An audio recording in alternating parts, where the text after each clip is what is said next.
Hi, I'm Travis Lamar, head coach of the DuBois County Bombers. This is Joe Hart with the South Bend Cubs. Hi, this is John Nolan of the Fort Wayne TinCaps. Shane Ryder here with the Indianapolis Indians. I'm Zane Clodfelter, public address announcer with the Evansville Otters.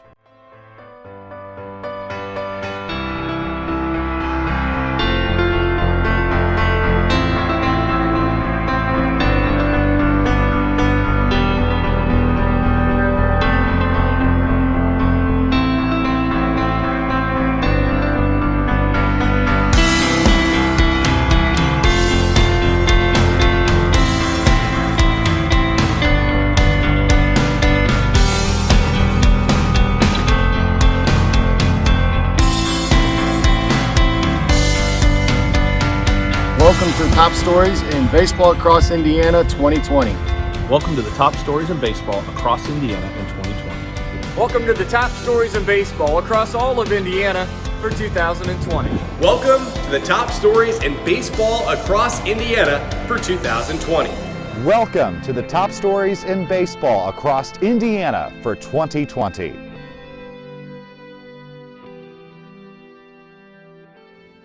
Thank you, gentlemen. I'll take it from here.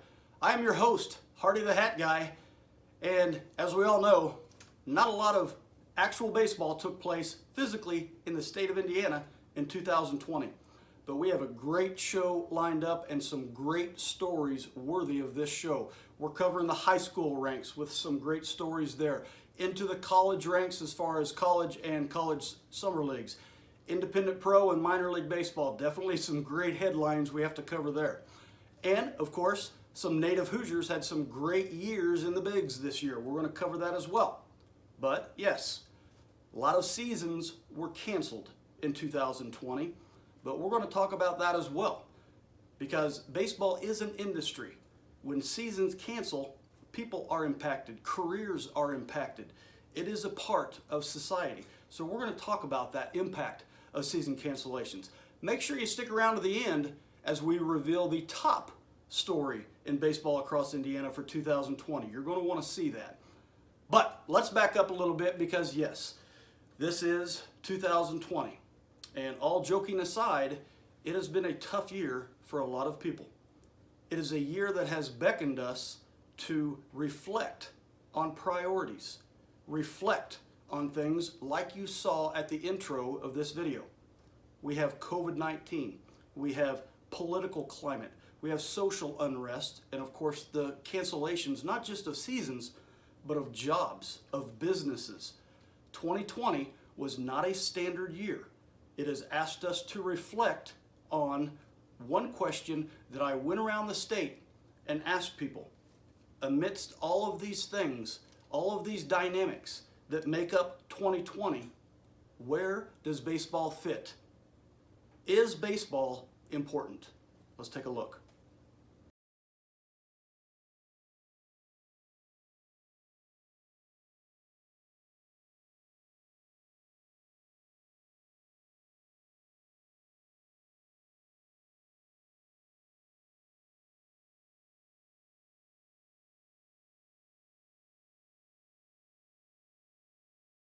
You know, I never realized how big of a role baseball had really in my life until it was taken away by this.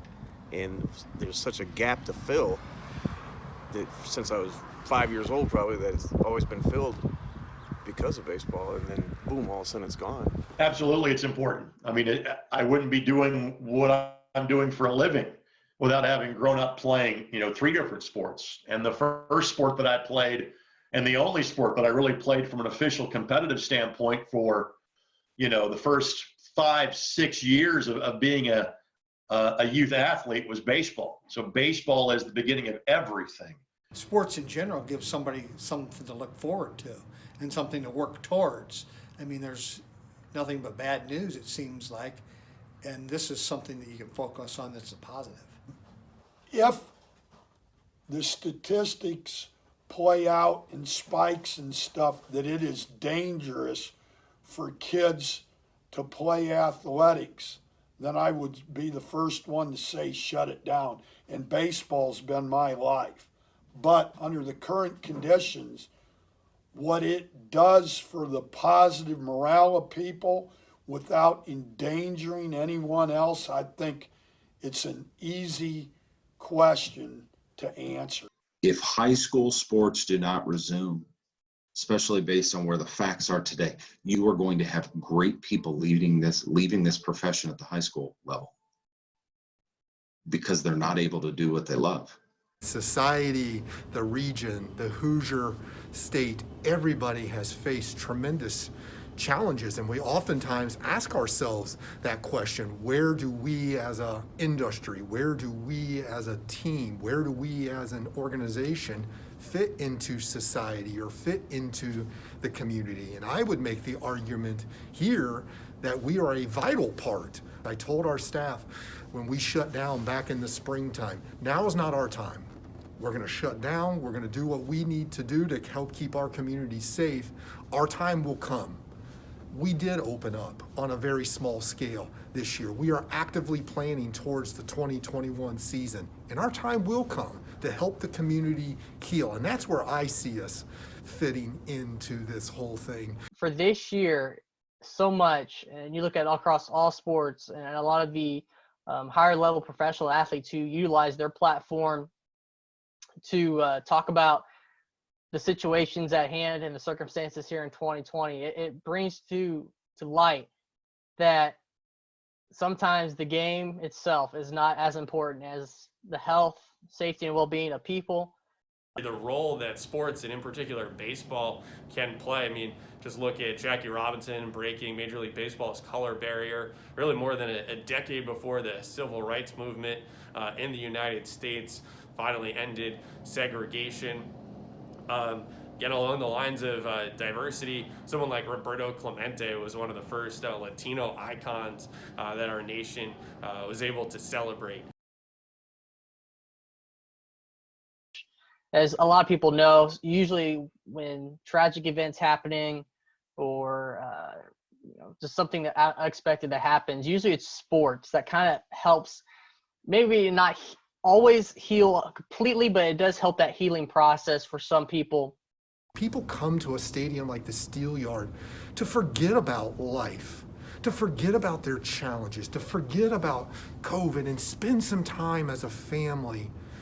Have a hot dog, have some popcorn, just have some fun, forget about life for 2, 3, 4 hours, and just have fun. Parkview Field is a community gathering place, and so it's bringing people across demographics, across different parts of the city all together. And so literally on one side of the aisle, you could have someone from one neighborhood, and across the other side of the aisle, maybe someone who has had a different life experience, but what are they here together for? Just to have a good time, to have some fun. Obviously, baseball and sports have an important role in community aspect, community pride.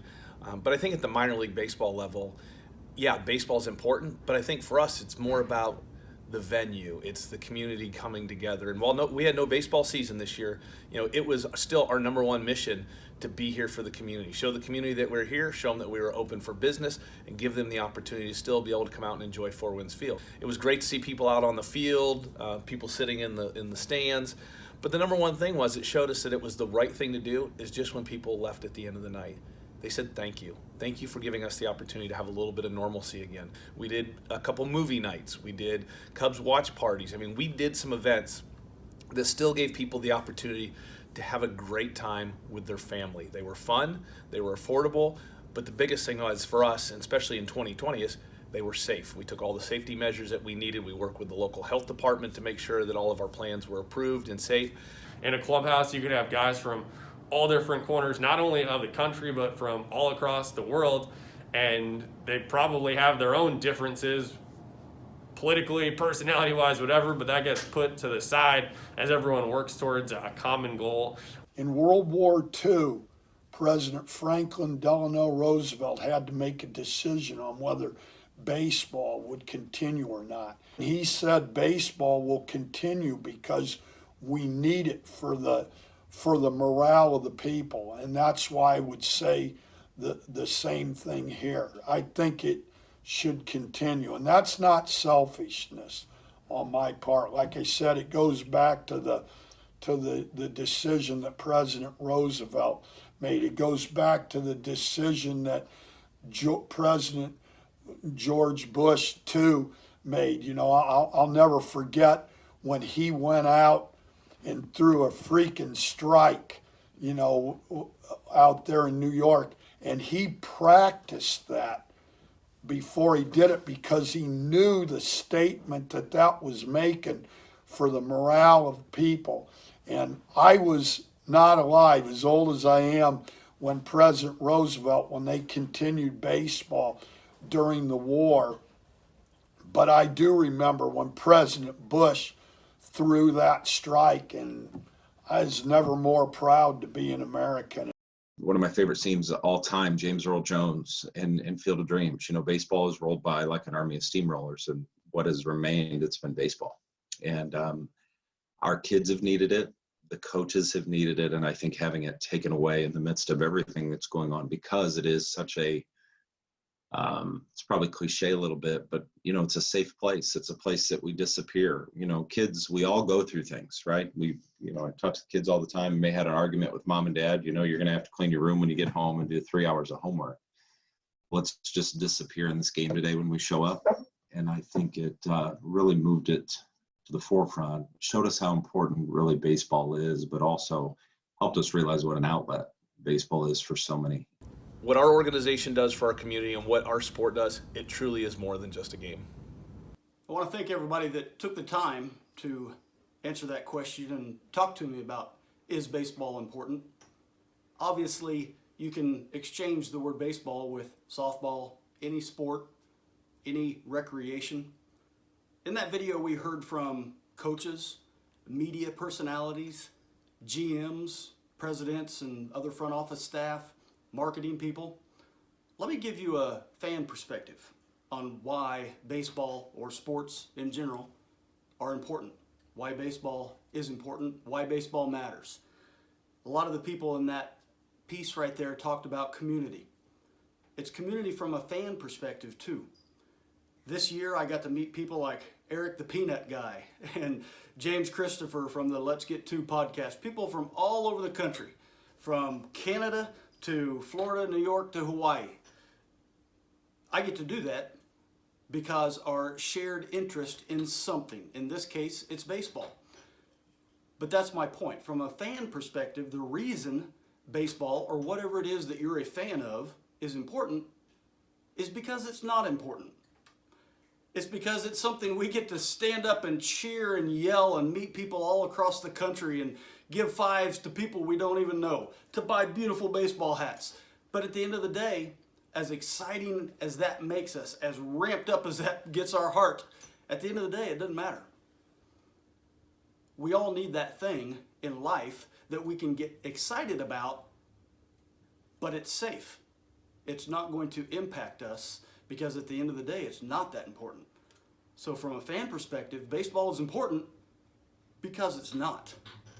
So before we get into our stories, we're going to start off in high school with our, it started in January with the Indiana Baseball Hall of Fame inductees at the Indiana High School Baseball Coaches Association. But before we do that, one more reflective piece from Blackford High School, and we're talking about Coach Tony Ugan, who was very transparent in his experience in receiving COVID in 2020.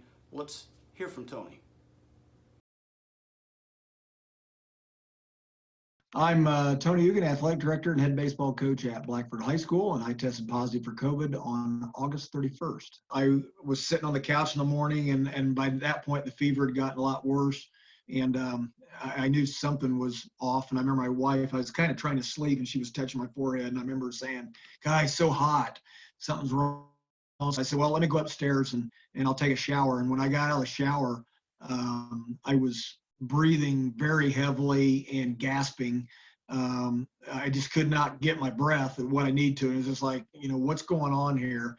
And I went downstairs to my wife and said, "Something's wrong." September the 3rd, I was transferred to Ball Hospital by my wife.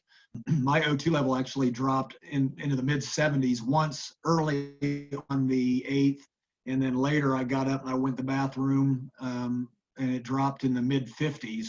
And I didn't know that's impossible, but I told the nurse and they were like horrified, said, you got to stay hooked up. And so they basically they started giving me more and more oxygen. And it finally got to the point that night where I was at 80%, which is basically like taking a leaf blower and shoving it up your nose.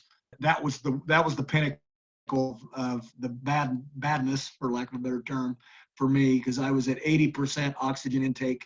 And they told me, if you get to 100, you're going on the ventilator. So at the rate I was going, because I was the whole day, it was going up in a hurry. I was pretty close, and I remember texting my family, and I sent them a letter, a message by text that, if I don't make it through the night, here's what I want you to do. Here's what I want for my funeral. Here's where I want to be buried, which was probably horrifying because it happened so fast. And again, I wasn't like I was that close to death, but I think when they ask you if you have a will, you're probably pretty close. And of course, anytime you hear the word ventilator, you're in a panic, because if you've been on a ventilator in April, it was like 40 to 50% chance you were going to die. Well, luckily I was in September. Through home care and hospital, I was in the hospital for 42 days. And I'll admit, I was like everybody else. Is this a hoax? Is this, are we overdoing it? Why are we shutting down the economy? This is stupid. There's still naysayers. There's still people that no matter what happens. But I think what happens is it tends to be, until you know somebody who's been in that situation or has been affected by it, the way I have, and I'm not even as bad as many. I would turn all to a page on Facebook called Survivor Corps, CORPS. You could go on there and just read all the stories of how people are affected, and all these people with COVID are having all this stuff happen. But I think once you know somebody, or you know somebody who knows somebody, then it becomes real. And I want kids to understand, this is serious. And although the kids aren't affected as much, obviously it's a worldwide pandemic that, none of us have ever been through. Everything that everybody's gone through over who's got COVID bad, if you will, we're going to be affected by this for weeks, months, maybe the rest of our lives. And that kind of changes your perspective on coaching a sport, at least for me personally. And I got to admit, it's been almost a year now, 9 months, and there's part of me thinking, I don't know if I'll be able to do this again. In fact, my case, my pulmonologist last week said, I asked him, and he's not even thinking I'll be able to coach baseball. There's always going to be things happen in your life that, number one, you can't control. Number two, it's going to hit you out of left field. Or as I like to say a lot, the old cliche, life throws you curveballs. But you got to learn how to deal with those. And yeah, they can hurt bad, depending on the situation, but life does not stop. It's unfortunate. I tell the kids, in life, there's things that happen that are uncontrollable, and often that's followed by the officials. But in this case, COVID wasn't uncontrollable, and obviously you have to. For me, did I miss baseball? Certainly, but for me, it was. This is a much bigger thing than any sport or anything for that matter. I mean, you're looking at people literally, obviously dying, and I came close, but I survived it. But even now, I'm in a situation where my lungs are 65% of what they should be, and basically I can walk and sit at the desk. If I do anything, walking up the stairs makes it rough on my breathing and my heart rate, but I'm one of now probably over 1 million, close to 2 million people who are dealing with the after effects. But I've learned from this is maybe I need to think about others and how they're affected, whatnot, and hopefully relay that to kids that, you don't take life for granted. Life can change in a heartbeat. One way it can be great, and winning the state, it can be one of the most euphoric things ever happened to you. And even in that, yeah, that's great, but those things fade. They're still great memories, but right now we're dealing with something a whole lot bigger, and I just hope the kids took something away from sports and even found the positive in the negative of what COVID has been. If anything, showing that we are able to overcome something as tragic as what COVID has been, and of course for some much more tragic than others. But we can move on, and I think for the most part, I feel like we've done that. A lot of people can't deal with stuff, being locked in the house all the time and all the stuff that we used to be able to do that we can't right now. But we're going to get that back. So there's no reason not to think that things are going to get better, but we've just got to do a better job trying to control what we can control, and that's the uncontrollable COVID, but we can at least try to prevent it from overtaking our lives and our society so that we can continue to move and forge ahead. You can't have a show about 2020 without a story about COVID. So I really want to thank Tony for sitting down to talk to me with his perspective on his experience with COVID. And I found out about Tony getting COVID through his Facebook page, where with help from his family, he did a daily journal and was really transparent about how it impacted him. And he was impacted pretty seriously. One of the takeaways from that clip we just saw was how when the doctor asked him if he had a will, he said at one point he had to message his wife and say, if I don't make it to tomorrow, if I die, here's what I want done. Let's let that sink in for a little bit. And that's the point which he also alluded to, is that when this COVID first started, not a lot of us knew what it was. We had our doubts. Is this thing real? I'll admit I had those doubts as well.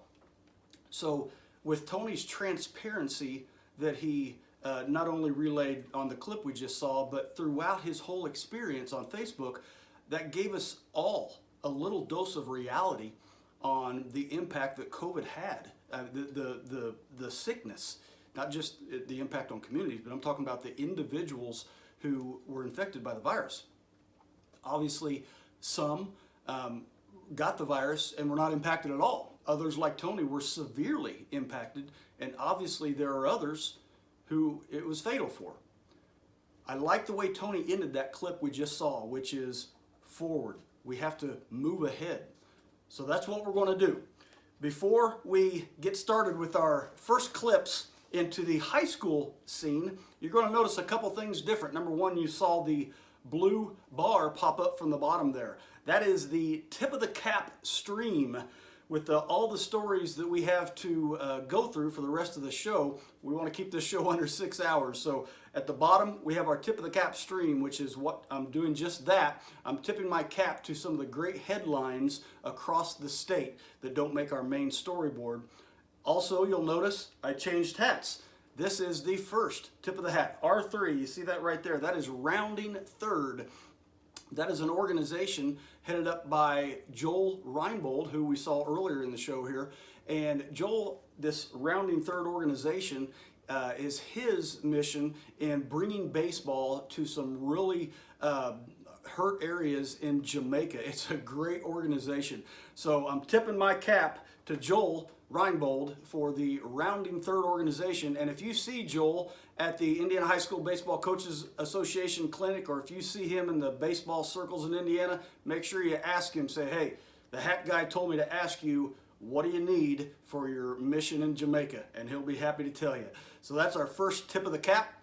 Now, we ended with our story on Tony Ugin, and we're going to stay with Tony Ugin. Our first story goes all the way back to January at the Indiana High School Baseball Coaches Association Clinic in Indianapolis, where the 2020 inductees to the Indiana Baseball Hall of Fame took place. Let's meet that 2020 class for the Indiana Baseball Hall of Fame.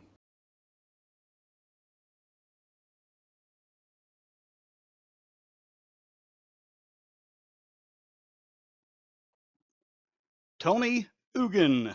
Tony spent his first 20 years as the skipper for the Northfield Norsemen that included over 12 seasons with 20 or more wins. In his time with the Norsemen, he garnered 13 conference titles, 7 sectional titles, 4 regionals, 2 semi-states, and reached the Final Four 4 times, winning the 2A state titles in 2001 and 2012, and was the 2A state runner-up in 2013. After that 2013, he accepted the challenge of rebuilding the program at his alma mater at Blackford High School. Hitting the ground running in his first season, he helped the Blackford Bruins break an 8-year losing record streak and continues to grow the program to this day, having given the program its first winning season in 12 years in 2017 and falling just short of their first 20-win mark in 2019, a year that saw his Bruins win the school's only sectional title in any sport in 10 years. He has amassed 476 wins in 26 years with the Norsemen and the Bruins, having coached 6 North All-Stars, 15 All-State players, and 20 players who have taken their game to the next level, and was the coach of the North squad in the 2006 IHS BCA North-South All-Star Game. He was twice named the IHS BCA 2A Coach of the Year and is a 7-time District Coach of the Year recipient.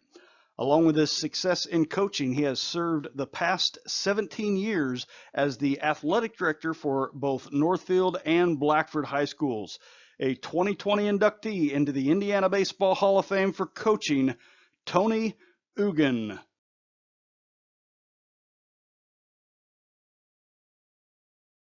Scott Up.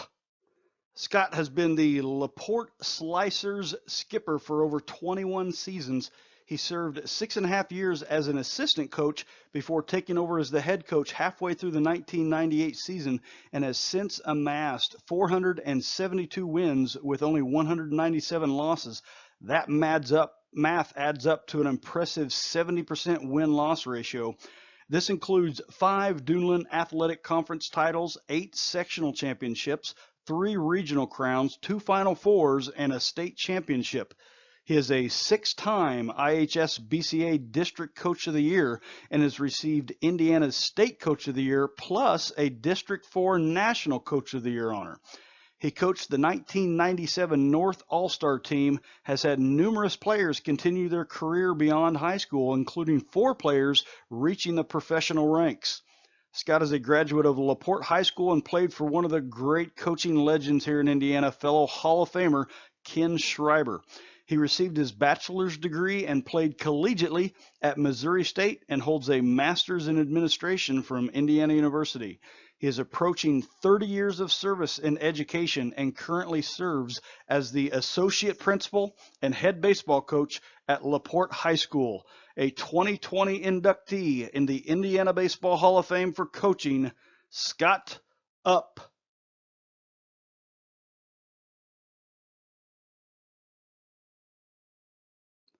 Clint Barnes. Clint is a 1997 graduate of Vincennes Lincoln High School and played collegiately for Olney Central Junior College, and then one season for fellow Indiana Baseball Hall of Famer Coach Bob Warren at Indiana State before being drafted by the Colorado Rockies in 2000. While at ISU, Barnes was voted All-Region and All-Conference by carrying a .375 average with 93 hits, 18 doubles, 7 triples, and 10 home runs to go along with 63 runs scored, 37 RBI, and 20 stolen bases. His pro career began in 2000 with the Rockies, where he played 3 seasons before reaching the major leagues. He played 8 seasons with the Rockies, 1 with the Houston Astros, and 3 with the Pirates before finishing in 2015 with the Padres. His career .245 average includes 89 home runs, 415 RBI, 932 hits, 434 runs scored, and 43 stolen bases, and appeared in the postseason in both 2009 and 2013. That 2013 series was the National League Divisional Series, where he carried a .286 average. A 2020 inductee in the Indiana Baseball Hall of Fame for his playing career, Clint Barnes.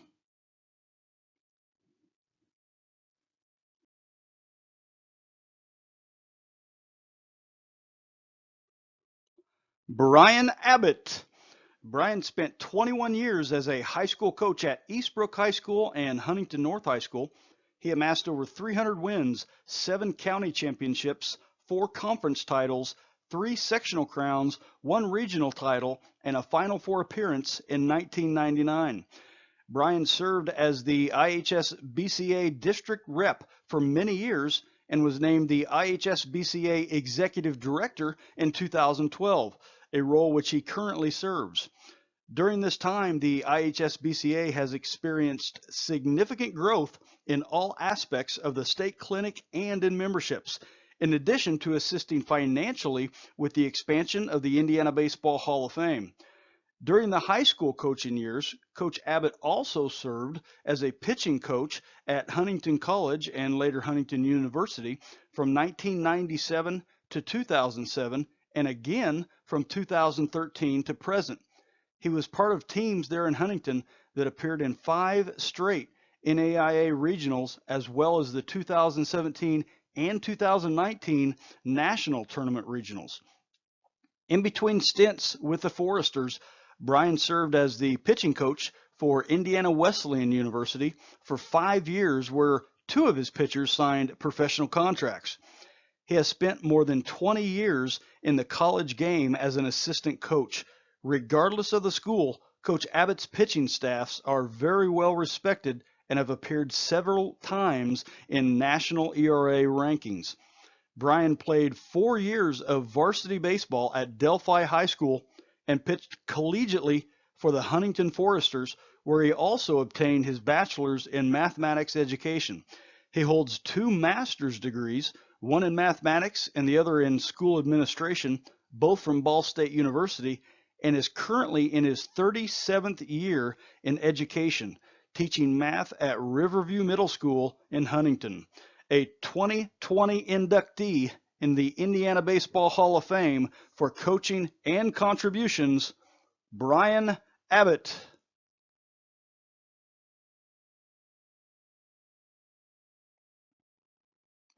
George Cuppy.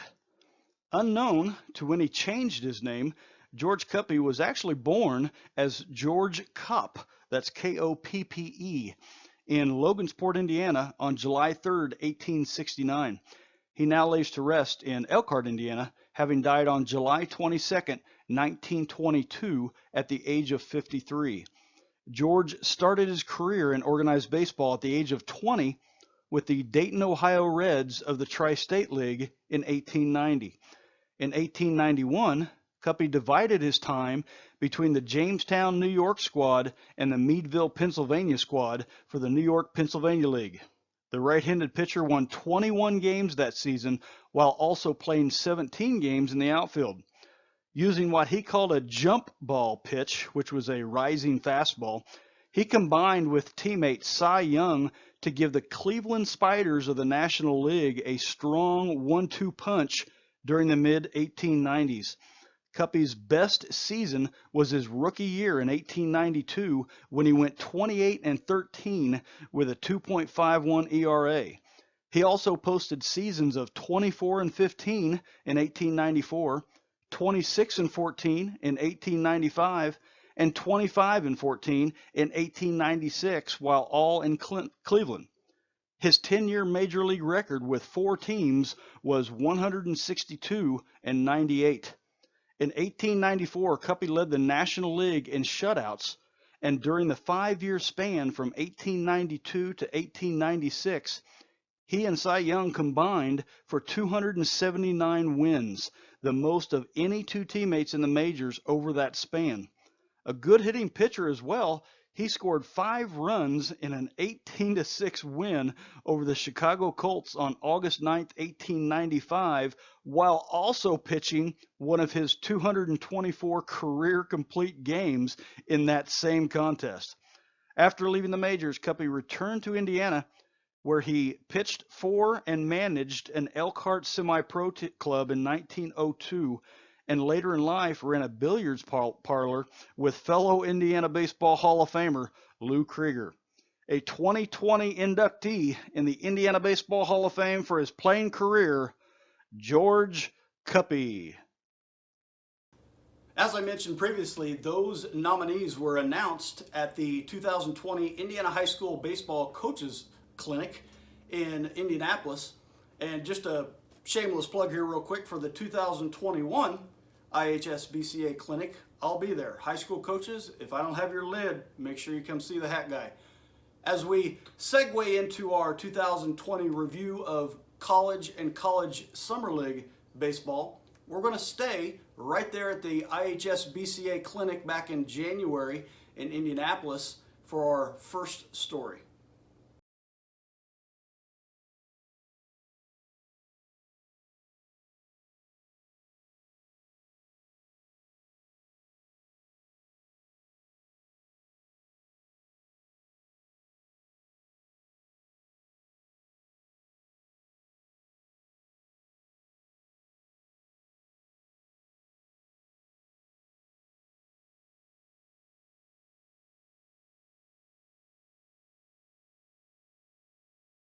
2020 was a tough year for sure. So, as we enter this segment on the top stories from college and college Summer League baseball across Indiana for 2020, how about we start off with a couple fun stories? Just two, then we'll get back to business. Our first story takes place where we left off at the IHS BCA clinic in Indianapolis back in January. What happened there? This happened there. I picked up the last hat to complete the Indiana colleges and universities baseball hat collection. This collection includes an official on-field hat from every collegiate baseball team in Indiana.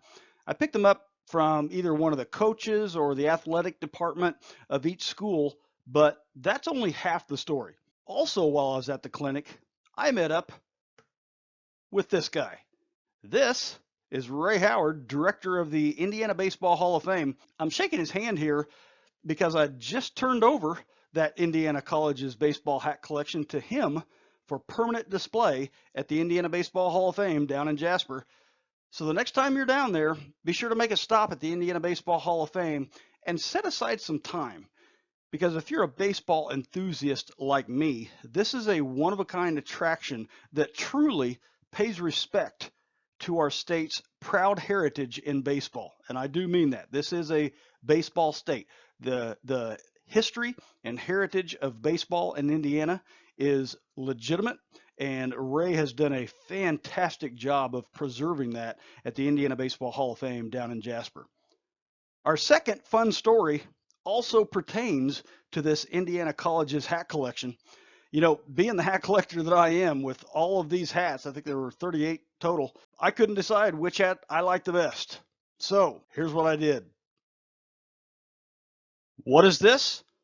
This is a bracket I ran to answer that question. Who has the coolest cap on campus? What I did is I got together 6 high school baseball coaches and 5 media personalities from across Indiana. To be fair, I'm talking from the Ohio River to Lake Michigan and from the pocket to the corner. But even with that, I knew there would still be some favoritism, and I needed to find a unbiased coolest cap on campus. So I knew just who to make this a fair tournament. I also recruited 6 people like me from around the country. In that, I mean 6 of the biggest hat collectors I know, and they came from New Jersey to Arizona. All in all, this panel of 20 came together over a Zoom call, and here's how it played out. Let's start in the Northwest. The drawings were somewhat random. I tried to put rivalries together as much as possible when making the bracket up, while also staying somewhat regional for each bracket. For example, here in the Northwest, I pitted IU Kokomo versus IU South Bend, Purdue versus Purdue Northwest, etc. The winner of the Northwest bracket was the Crimson Wave of Calumet St. Joe. We all loved that Crimson Wave logo. So let's take a look now at the Southwest. This Southwest bracket was a lot of fun. And tell you, it almost started a Zoom fight right out of the gate with strong opinions about those 2 great hats in the play-in game between Oakland City University and Vincennes. But it also pitted the 2 Terre Haute schools against each other, the 2 great Evansville schools, and need we even mention Wabash versus DePaul in round 1. This bracket also saw my pick to win it all bow out in round 2 as one of my favorite hats, that being that beautiful baby blue of ISU, getting beat by, fair enough, equally vibrant Vincennes University cap. But it was the simplicity of the bold red of the Wabash Little Giants that makes the Final 4 out of the Southwest bracket. Let's take a look at the East now. This was another fun one, as a lot of these schools actually do play each other during the season. I just want to pause for just a second on that and say, who do I have to talk to in order to make this an actual baseball tournament? How fun would it be to see teams like Ivy Tech Fort Wayne, Ancilla, Vincennes get a chance to play Notre Dame, IU, Purdue, Butler, Ball State, and the like? If that happens, just take my wallet. I'm there for every game, living on hot dogs. But back to the action here. We're in the Northeast. I could have seen any one of these hats advancing to the Final 4 out of this bracket, but it was Grace that won all their head-to-head matches and advanced from the Northeast. So let's go down to the Southeast for our last bracket. I caught a lot of flack on this bracket, having put teams as far north as Ball State in a southeast bracket. But hey, what's a good tournament without a little controversy? We saw the pattern in this bracket continue, though, because just like how the simple design of the Wabash hat took the Southwest, the simple, bold look of Franklin Grizzlies here ended up the victors in the Southeast. So we have our Final Four. Calumet St. Joe versus Wabash in the West, and Grace versus Franklin in the East. And it was the Grace Lancers who were victorious in my first and maybe only coolest cap on campus. You know, that cool logo was just too much to handle for everybody else. This was a lot of fun. You know, in recruiting this panel of 20 people, I advertised it has only taken about an hour. And truth is, we started about 9 o'clock and we didn't get done. We didn't crown Grace the winner until like 2 in the morning. It was a 5-hour night getting this done, but we had a lot of fun. So these are just a couple fun stories that took place in 2020. Let's continue in our college and college summer league segment with some serious baseball. Not a lot of baseball happened within the college ranks in Indiana in 2020, but there was enough for this to happen. A big congratulations to Jeff Jenkins, head coach of the Fighting Engineers of Rose-Hulman there in Terre Haute, for picking up his 800th career win in 2020. I was thinking at the time he did this, at the time he picked up his 800th win, I believe there were 8, maybe 9, only 8 or 9 active D3 coaches to reach that milestone. Only 22 all time. So Coach Jenkins has been doing this since 1990. I think he started there with Rose-Hulman, and he'll certainly be adding some more as he keeps the reins heading into 2021. A big congratulations to Coach Jenkins for this milestone victory in 2020. Next top story has another congratulations and a thank you. If anybody can put together a league on a moment's notice, it's Grand Parke, and they're due a big congratulations for their successful inaugural season of the Grand Parke College Summer League, not only for the success that it was, but for the short amount of time they got it done. The league was formed in response to the forced cancellations of college summer leagues, not only in Indiana, but across the country in 2020. And for them to be able to do it, a lot of logistics had to fall in line. There's a few videos online that talk about all that, and it's really impressive. You know, to keep the players in the bubble, for example, they utilized a pretty clever program to where they basically put them to work. They're doing everything from the scoreboard and the books to manning a broom. And the league, you know, really benefited. You know, we talk about season cancellations later in the show here, but this league really benefited the collegiate players from across the country who otherwise didn't have a summer ball option. And the thank you that I mentioned earlier, that's on behalf of fans like me, because in 2020, this was the only live baseball I got to see. But it wasn't the only college summer league baseball taking place in 2020 in Indiana. Our next story takes us to the region where, for only the second time in franchise history, the Northwest Oilmen took home a share of the regular season title in the Midwest Collegiate League. You know, I was frustrated that I wasn't able to make it up and see the Oilmen this year at their beautiful field in Whiting. And I got to say, you know, since the first time I ever caught a game there, Oil City Stadium in Whiting is one of the best places to catch a night game, not only in Indiana, but in the Midwest.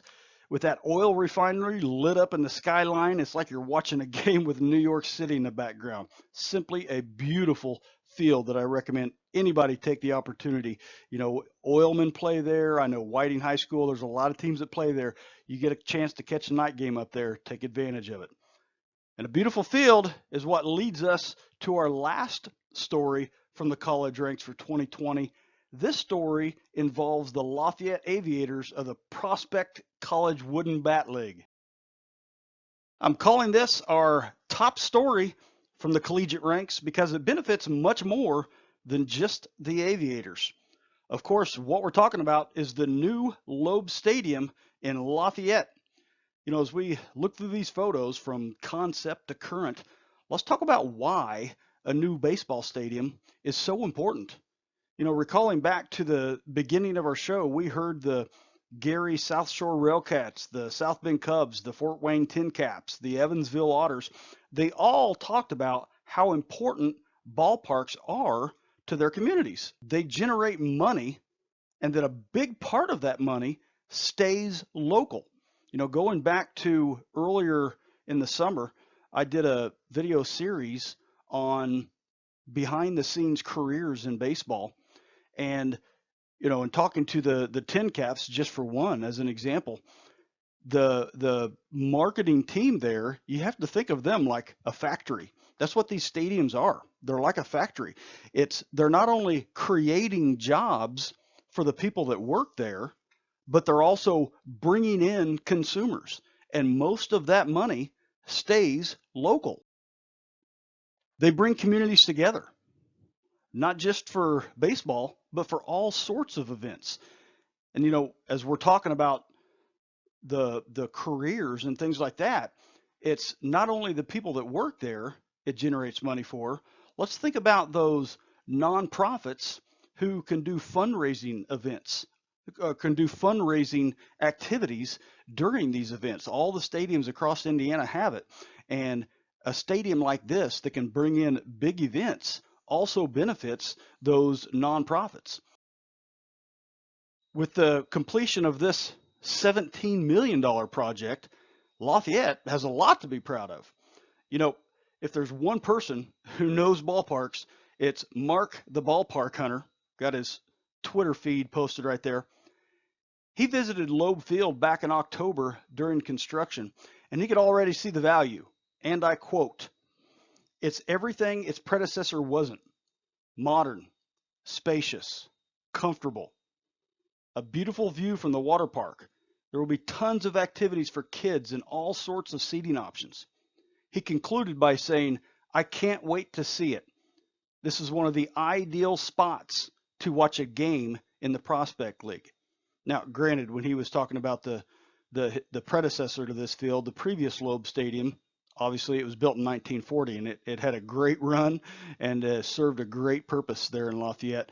But I couldn't agree with what he says about this new Loeb Stadium anymore.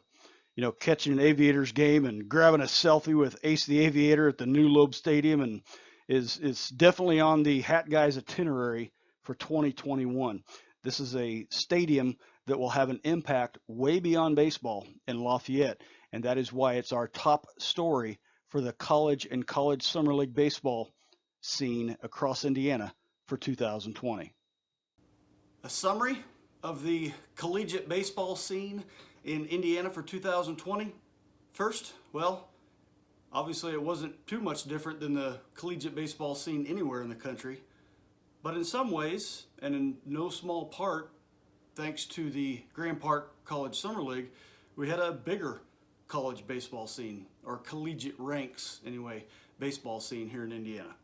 We congratulate the Oilmen for their great season. We also congratulate Coach Jenkins for passing that milestone there at Rose-Hulman. As we saw on the Tip of the Cap stream, and this is one thing that really stood out to me, and that is all the baseball-related academic accolades, it's hard to say, that colleges across Indiana received, and that's a testament to the great academic institutions we have here in Indiana. Next stop, our journey heads to the pros, where we get the top stories from our independent and minor league baseball teams here in Indiana. Plus, we'll hit the headlines for some standout seasons produced by native Hoosiers in the major leagues. Our first story impacts all of professional baseball. Back in September, MLB formed a partnership with the Atlantic League, the American Association of Independent Professional Baseball, and the Frontier League. This will have some level of impact on at least two of Indiana's teams, as the Gary Southshore Railcats are part of the American Association, and of course the Evansville Otters are part of the Frontier League. While the level of impact on this professional relationship between MLB and these independent teams or independent leagues is still unclear, I got a chance to talk to some of the people who are out in front of this story. Let's take a look. Well, I know that if you're affiliated with Major League Baseball, that means that they're providing your talent. And in independent ball, you're out there finding your own talent. So I'm thinking that having that relationship probably means that they're going to help them find the talent, whether they're more than, it'd be like a co-op kind of thing, rather than saying that the Evansville Otters are affiliated with the Chicago Cubs or the Cincinnati Reds, that all the teams will have an equal opportunity to purchase those players. And they'll probably put some resources in there, some money and such, to help develop them. I'm guessing at the local level, it'll still be very much about them putting their own managers and coaches and staff in place, but they'll work closely with with MLB affiliated. Clearly, there's still a lot of information to come on this new partnership. This is uncharted grounds for everybody. It's going to benefit not only the sport of baseball here, not only in Northwest Indiana, in Indiana, but the entire American Association. We are committed to helping grow the game of baseball here. We look to do several new youth initiatives. The detail on that's still to come. There's a lot more to come. And then on the player side of things, this is going to create opportunities, because at the end of the day, we are still going to be designated as a developmental league. Scouts come here all the time, especially here at the Steelyard with our proximity to Chicago. It's going to be easier how the vision is for a scout to come here, scout a player, get his statistical information, and then for that information to get to the get to the major league team, and for that player to eventually be signed and end up in an affiliated roster somewhere. So we see it as a multi-layered, multi-benefits, still a lot of detail to come in the future weeks, months, and years ahead. We're just excited to what it could possibly lead to down the road. Right now, it's still a lot to be defined in terms of the details and what it truly means, especially for a lot of people. They immediately think, it's really going to be on the field related, because obviously the landscape of the relationship between Major League Baseball and minor league baseball is assumed to be changing here very soon. However, it's not really much to do with on the field at the moment. I think it's more going to be about the opportunities that present itself in terms of marketing and promotional purposes, community relations. And I think for Major League Baseball, they saw it as a good opportunity to reach out to not only the Frontier League, but they also formed similar partnerships with the American Association as well as the Atlantic League, because those three independent leagues and the Frontier League serve cities and markets that are not served by either minor league or Major League Baseball. So for Major League Baseball to form these partnerships with the Frontier League, obviously it's great for independent baseball, because having that kind of connection with the brand that is Major League Baseball and MLB, that's a huge lift, and it's big news for the league, for the fans.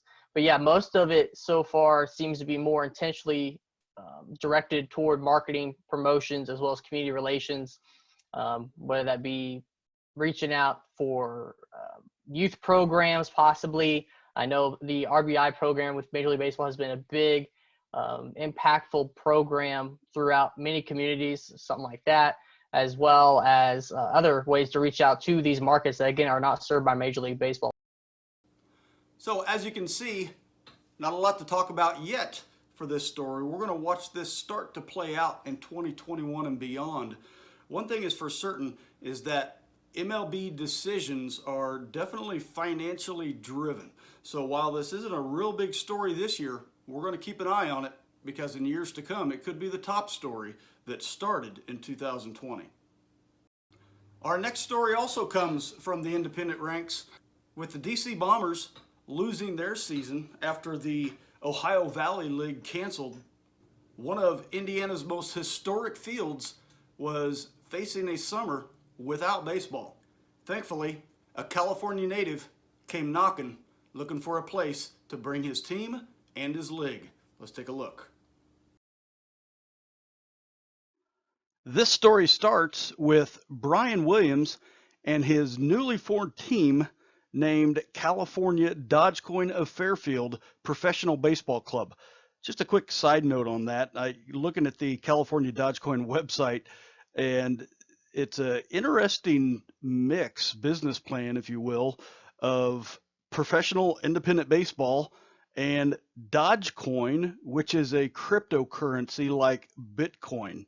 So interesting hybrid there, interesting marriage between cryptocurrency and independent baseball. Either way, moving forward, this team, the California Dogecoin of Fairfield, was intending to start their first season with the Pacific Association of Professional Baseball Clubs in California when that season was canceled. So Brian hit the road, literally traveling the country, working his way east from California, looking to form his own league and looking for a stadium, which led him to historic League Stadium in Huntingburg, Indiana, which of course was the theatrical home for the Rockford Peaches in filming of the movie A League of Their Own. And fast forward, the Liberation League was formed. Now, two Indiana teams, the Indiana Barn Owls and the Indiana Windstorm, were in the league, and they joined the Baseball Resume Bandits and California Dogecoin, which Brian Williams brought that team over here, and that was one of the teams in this league. So it made up a 4-team league. The Barn Owls, interestingly, were coached by longtime independent pro and baseball veteran, former Avon, Indiana native, Derek Piles. The Indy Windstorm actually had a pretty good year. They took the regular season title, but they lost to the Bandits in the league championship. So not a lot of information to cover on this story, and we really don't know where the league goes from here. Obviously, the DC Bombers will have stake on League Stadium in 2021. Add to that, Liberation League's Twitter page is no longer active, and there's been nothing new on their website or Facebook page since October. So will it stay in Indiana? Is it a one-time league? I don't know. But there is good news coming out of all this. You'll be happy to hear that I was able to get one of the hats from each of the two Indiana teams for this league in their inaugural season. Just a kind of fun side note on that. In talking with Brian Williams myself, he gave me the inside scoop that this league, like the Grand Parke College Summer League, it had to be formed almost overnight. And because it had to be formed so fast, they just used other teams' existing hats. So the Barn Owls hat is the same hat used by the Orem Owls of the Pioneer League, and the Windstorm hat is the same hat used by the Lake Elsinore Storm of the California League. So just a little bit of trivia there. So, not a lot of details to cover in this story, but it was a new professional baseball league formed in Indiana in 2020, and all games were held here in Indiana. So definitely worthy of inclusion in this show. And who knows, in a few years, we may be talking about the humble beginnings of this league, or the league continues only as a bit of baseball trivia from the year that was 2020. So the Liberation League, like the Grand Parke College Summer League, formed as a result of other leagues canceling. For our next story, let's talk about just that, the impact of season cancellations. The implications of a season cancellation have layers that go way beyond baseball. Just as one example, multiple coaches and teachers I talked to mentioned the steep decline in grades by their student athletes, just as one example. And from a young student athlete perspective, if we think about it, it's an easy relationship to see.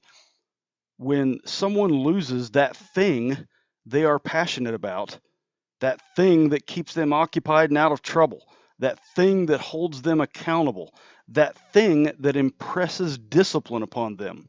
When that thing is taken away, it's easy to see how the positives that come from that thing will also go away. The thing that we're talking about in this show, of course, is baseball, but it can be anything. And with this cause-effect relationship, it's easy to see the negative impact baseball season cancellations had on young student athletes across the country. And the negative goes deep. So what I want to focus on, instead of this negative stuff, because that's a whole show by itself, what I want to focus on in this segment are the success stories that came out of season cancellations. And you might be wondering, how in the world can you find a success story amidst season cancellations? To answer that, we look to our professional baseball teams right here in Indiana, because amidst their season cancellations, they stood up and answered the call to be there for their respective communities. And when I think back on 2020, and I really want to emphasize this point, this is kind of a soapbox of mine on the impact of our professional baseball teams here in Indiana. So when I think back on 2020, one of the good stories that I will remember is how the Indians, the Otters, the TinCaps, the South Bend Cubs, the Railcats, and others worked through their own struggles to still be there for their respective communities. You know, for us, it's our civic duty, so to speak, to be able to continue to give back. I mean, from day one, our mission was to be great community partners. Some of the things we did early when the pandemic first started, we did a Meals for MVP program where we had people that could buy meals, we'd cook them, and then we donated them to local hospital workers, the frontline workers. That went extremely well. We gave people the opportunity they could pay $10 donation and have a special message up on the video board, and then that money was donated to a different local charity and cause, because as much as we were hurting without baseball, we knew there were many other community organizations that were struggling as much or more, and we still had the platform and the ability to help them, whether it was raising some funds. I know part of the money for the video board thing went to the Kroc Center to help them with their food pantry early on. I think we talk about it all the time. It's more than just a game of baseball. I mean, it's creating those emotions. People have had ties to baseball growing up. Either they played it, son or daughter, grandkid. You know, we have a fabulous venue here with Four Winds Field, and just because there wasn't baseball going on, it would have been a disservice to our community not to utilize it as much as possible. So yeah, we've been creative. I mean, I will honestly say it's been a very odd summer. I think all in all, we've probably done about 100 different events, very small events. We rented out the facility for travel teams to play baseball. We did South Bend School Corp graduation. That was probably one of the things we did this summer that probably meant the most to me personally, is you had these kids that go to the high schools here in South Bend. You know, probably a lot of those kids, quite honestly, have had a tough struggle throughout their lifetime, and here they are having the chance to graduate and walk across the stage, and the South Bend Cubs were able to help make that a reality versus doing something virtual. That meant a lot to be able to do the 4 or 5 high schools in South Bend. So it's been an interesting summer. It's one we've had to put our creative hats on, but I think that's what makes the minor leagues great. I mean, that's something that we do each and every year. It was just a different way of going about it. As someone that has seen our ballpark transform the city of Fort Wayne and make it such a better community. People want to live downtown, be downtown. We haven't had our ballpark open until we hosted a farmer's market in the middle of the summer, and people just flew in. They wanted to be in the ballpark so bad just to see it. We hosted a movie night, one of our 2 movie nights, and I was getting stopped within the first 10 minutes that our ballpark was open, and people are saying, like, thank you, thank you, thank you. I bought tickets just so I could be here. I would say too, it has been weird. Like when everything just first started, I think all of us can kind of agree, like we were just sort of like, okay, like this is gonna blow over in a couple weeks. It's gonna be fine. We're gonna be back to doing our normal swing of things, pun intended. But then, you know, days turn into weeks, weeks turn into months, and then we're still kind of here in this weird stage, and we had to, you know, just go through a weird limbo of what do we do now. And it was hard to see friends like from businesses who they weren't doing anything either. And then just all the negative things that kind of happened, but then we were able to find the small glimmers of hope through all of this stuff. Like we were able to be there for one another. We had the chance to meet people and just make connections that maybe we would have made regardless of all this, but you just got to be there for people and then show support in different ways. The meal kits we did, just everything that we've been able to do still, like not having that impact that we're normally used to, but still just being there for others and showing that we're still here. We didn't just go radio silent, and we're able to just support people. We've been fortunate with the situation this year, and because of that, we've kind of taken the opportunity this past year to help out those in need who maybe weren't so fortunate. A lot of us here in the office and the staff members of the Evansville Otters, we took the opportunity to go out and volunteer with a lot of nonprofit organizations, give our time to help out, and a lot of it involved preparing meals for a lot of the school kids who maybe couldn't afford their school lunches this year due to their families being affected by the pandemic, as well as going out preparing the important supplies that would be needed, masks, gloves, whatever else would be needed to help keep everybody safe this year. We dedicated some of our time this year to help out and do what we can, again, just to make somebody else's situation a little bit better. Because again, we were so fortunate this year that we didn't have to face that brutal hammer of the pandemic as much here at Bosse Field. And then once regulations did kind of die down for us a little bit here in Evansville, we tried to host some events with our nonprofit organizations. We've hosted a couple exercise classes, cornhole tournament, and we had got those in before the regulations started getting very, very strict again. We as the Railcats took a challenge of COVID, pivoted, and we're still able to figure out ways to be a benefit to the community here in Northwest Indiana. Just take a step back after that initial shock, and you work with your staff, your sponsors, the community leaders, and how do we pivot? That's the words you hear these days. Whether, I don't care if you're Google, if you're Facebook, you're the Railcats, you're US Steel. We're all facing challenges and figuring out how to pivot. We at the Railcats took a look at the assets that we have available to us and how do we think differently and how do we operate safely in this environment. For us, a couple opportunities came about. We played over 250 baseball games here in the stadium. Worked a lot of high school kids had the opportunity to come and play in a professional stadium where they may not have always had that opportunity because we're operating our own Railcats season, and we just got tremendous feedback. We had fans coming up and thanking us, and we converted for about a month. I didn't feel like I was the GM of a baseball team. I felt like I was running a PGA tournament here in the stadium. We took and we created the Greens at the Steel Yard, which basically turned our stadium into a chipping range, not unlike Topgolf. Many people are familiar with that concept. We also looked at creating our own special events here in the ballpark. We did a really cool event back in July on the 3rd and the 4th when Governor Holcomb was just starting to open up the state, and you're still kind of figuring it out.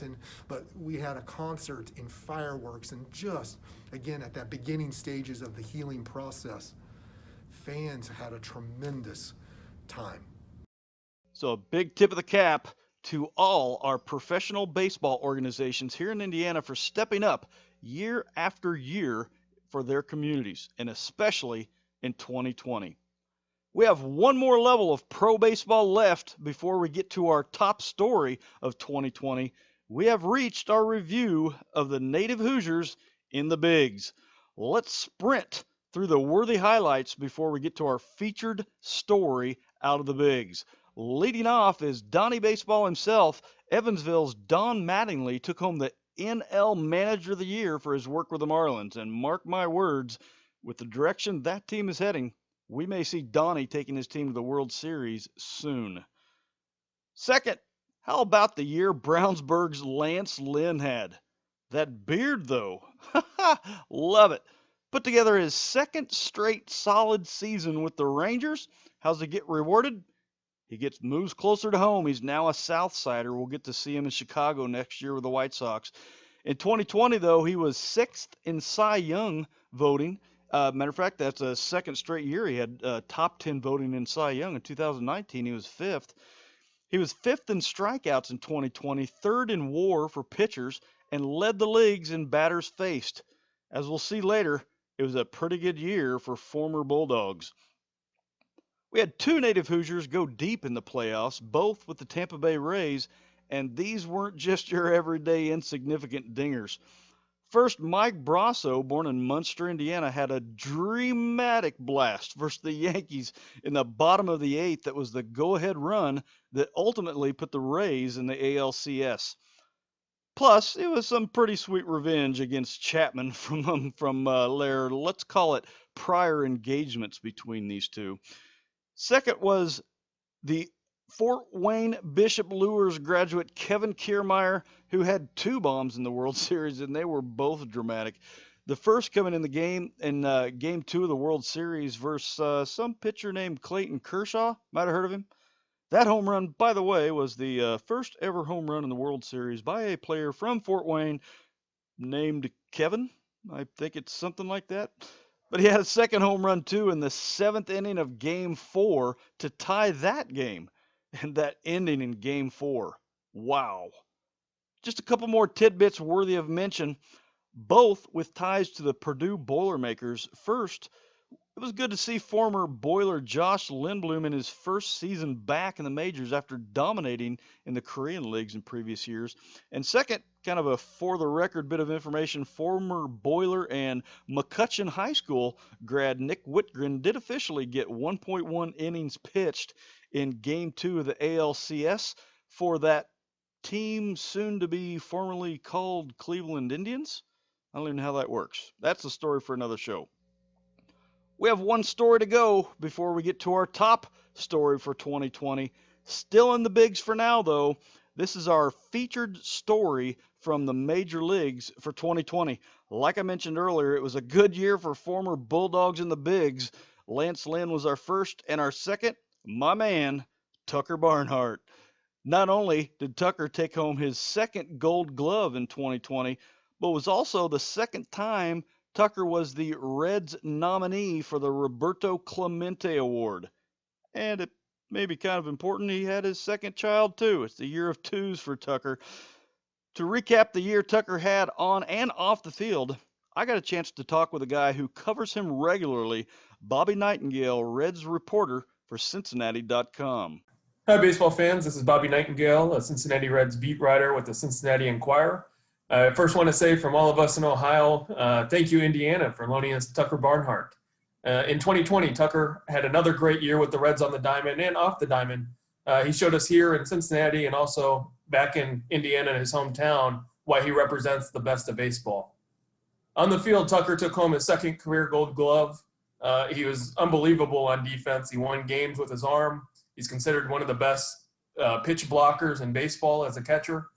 And I think you have to give him a lot of credit for the work he did with the pitching staff. And I think he did have a role in Trevor Bauer winning becoming the first Cincinnati Reds pitcher to ever win a Cy Young Award.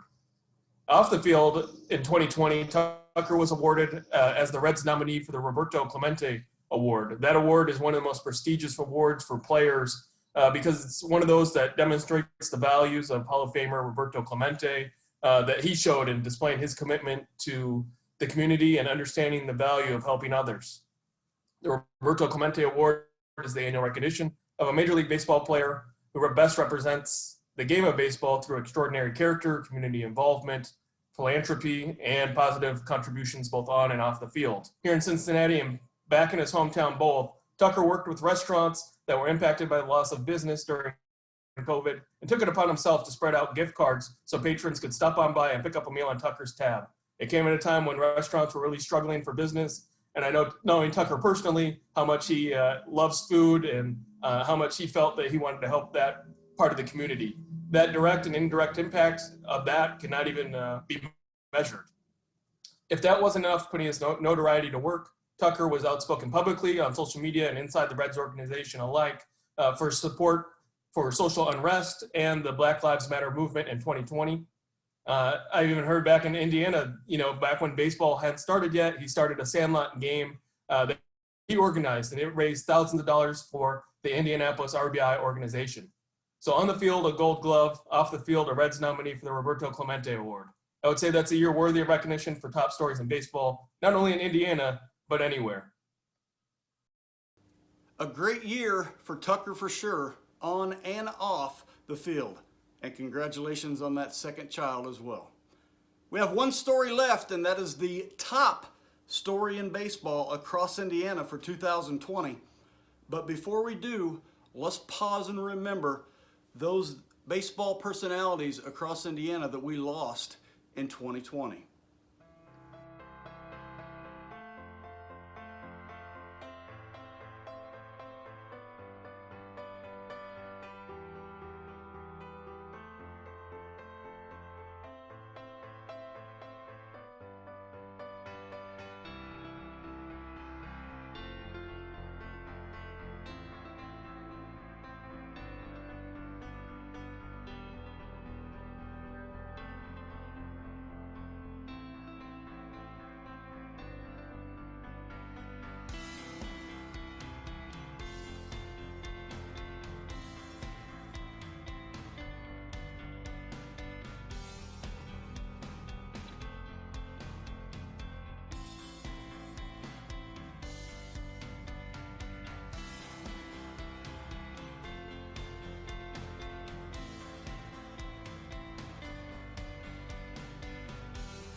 there's some way you can help.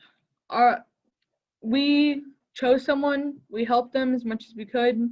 We did our part, we impacted someone. Just find a way to impact those around you, even if it's something small, even if it's just smiling at them, waving at them. You can find a way to impact everyone around you. And it's very rewarding. It makes you feel like, it makes you find a purpose and find what you really need to strive for in life. Hi, I'm Kirsten Roos. And I'm Kendall Moore. And we're both seniors at Lakeland High School. And we did a senior project, the NECC Hit, Pitch, and Run. Each senior that wants to get a technical honors diploma has to do a senior project. And so Kendall and I decided to do one. It can be little or small, and Kendall and I decided to do a really big one. The senior project component of graduating from Lakeland Junior Senior High School it's voluntary. So, you can get your Core 40 diploma, as we call it, but these are kids that want to go above and beyond. And when they enter this land of senior project, the first thing you say is you want to pick something that you're passionate about. And in a world that is only too often really self-serving, I think that one of the big takeaways that you hope that these kids, when they get their diploma and head off on their own, that they take away from this is that you want to be someone as an adult who gives back to others, that you don't always do it for the money. You do it because you love what you're doing. You like to help people. And if you can incorporate more of today's millennials into the thinking of, I can do things for others, and then when I become an established adult in whatever community I live in someday, I'm going to help this group out or that group, and I'm going to be an active participant. We chose to do this project because we wanted to help someone within our community and our community themselves and bring our NECC together. Like, let's take a pause in this global pandemic, in this year that hasn't been the greatest for anyone really. Let's pause it and let's come together and do something great.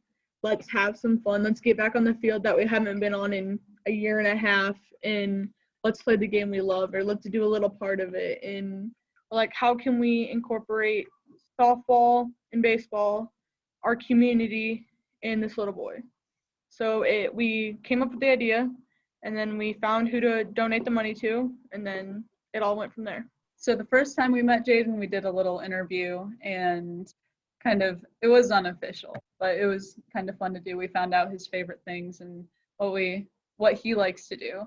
And then we asked him if we could do the project for him, because his parents said, we're all right with you donating the money to us, but you have to ask Jaden. And so we asked him, and he's like, yeah, that'd be cool. And so we started seeing him every other Wednesday, and we go and just play games, and it's just super fun to hang out with him. Like, meeting Jaden, it's a cool experience because we like to think we have it bad sometimes, and that is a complete overstatement, because looking at what Jaden's going through, and he constantly has a smile on his face. And he's such a charismatic kid, and he's so genuine, and he's so loving that he's just someone you want to be around. And it's so sad it's happening to him, but I've never seen someone fight so hard and be so positive about something like this.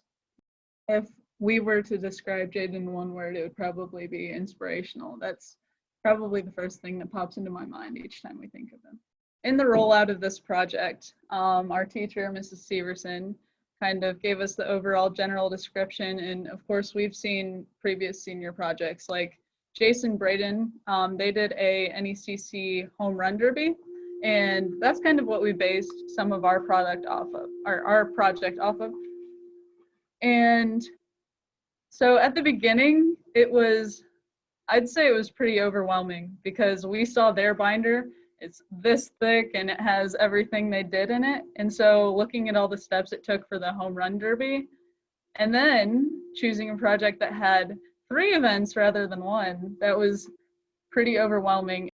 One of the biggest things that the kids learn is not everything is smooth sailing, all right? It's not like a text message. You hit send and you get immediate feedback and you move on to the next task. Some things you have to just really roll your sleeves up and grind out and figure out how to problem solve.